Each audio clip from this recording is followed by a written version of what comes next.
complaint alleges a conspiracy between the Russian government and the Trump campaign, Beverly. I mean, so far, nobody has shown any connection, any collusion. I think that Democrats continue to want to try to find some evidence that this election that President Trump won, he didn't win it legitimately. And so whether it's the Mueller investigation, whether it's this new investigation, they're continuing to try some connection. And yet we haven't found anything. Now, we still need to wait for the Mueller investigation, the report to come out. But so far, there's nothing to prove it. And I even think with the way that the media wants to report that Trump is soft on Russia, I will agree. I disagree with his rhetoric sometimes. I think saying that Putin is a strong leader and he admires him, I disagree with that rhetoric.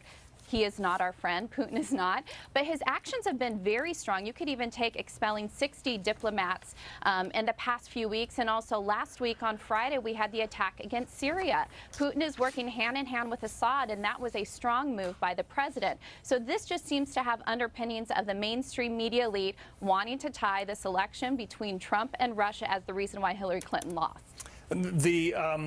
The notion that Mr. Trump has been soft on Russia, Tiffany, you know, he kicked 60 diplomats out of the country. That's a record. And by the way, they're not really diplomats. They're believed to be spies. But that hasn't been done before.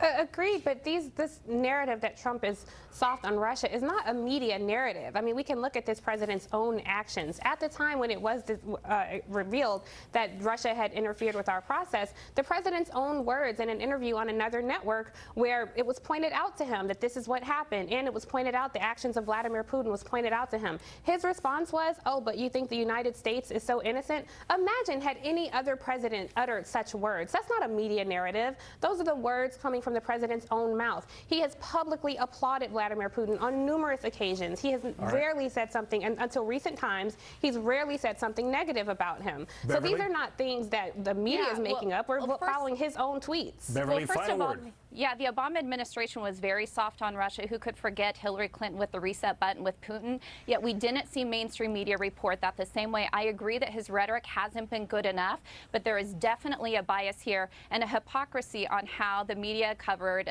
Obama versus Trump. And I